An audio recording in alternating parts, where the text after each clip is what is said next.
चला आज बनवूया भरलेली शिमला मिरची। त्यासाठी मी इथे छोट्या छोट्या आकाराच्या शिमला मिरची घेतल्या होत्या। आता त्यामध्ये कट करून घेऊ। भरलेली शिमला मिरची खूप टेस्ट लागते आणि बनवायला खूप सोपी आहे। सगळ्या मिरच्या अशाच कट करून घेऊ। शिमला मिरची कट करून झालेला आहे। आता सारणाची तयारी करू। त्यासाठी एका ताटात शेंगदाण्याचा कूट घेतला। त्यानंतर त्यात बेसन पीठ टाकू, हळद, लाल मिरची पावडर, काळा मसाला, एव्हरेजचा मटण मसाला आणि धना पावडर आणि चवीनुसार मीठ टाकून घेऊ। त्यानंतर थोडं तेल टाकून घेऊ। आलं लसूणची पेस्ट, बारीक चिरलेली कोथिंबीर टाकू। आता सारण व्यवस्थित मिक्स करून घेऊ। इथे पाण्याचा वापर नाही करत आहे मी। मिश्रण व्यवस्थित मिक्स करून घेऊ। आता कट केलेल्या शिमला मिरच्यांमध्ये आपण हे सारण भरून घेऊ। सारण व्यवस्थित दाबून दाबून भरायचे। अशा पद्धतीने शिमला मिरची केली ना खरंच खूप छान लागते। तर तुम्ही पण नक्की ट्राय करून बघा। आपल्या स्वाध्याय रेसिपी अँड डेली व्लॉग चॅनलवरती ना मी अगदी साधे सोपे रेसिपी टाकत असते।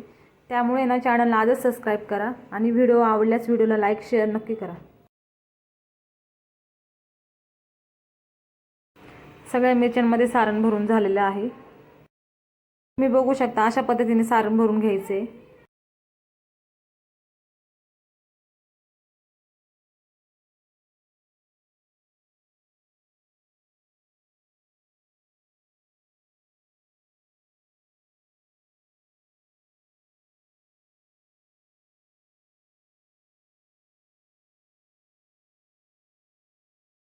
सारण व्यवस्थित भरून झालेलं आहे आपलं।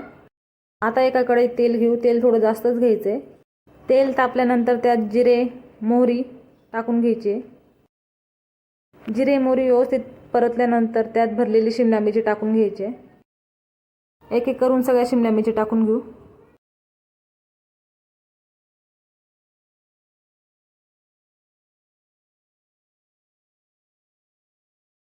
सगळ्या शिमला मिरच्या टाकून झाले।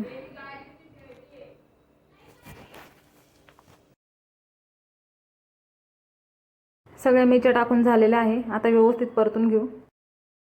2-3 मिनिटे परतून देऊ आणि थोडीशी वाफ देऊन घेऊ।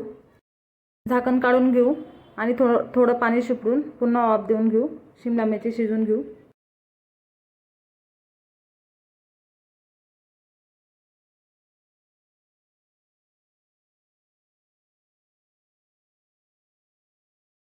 तर तयार आहे भरलेली शिमला मिरची।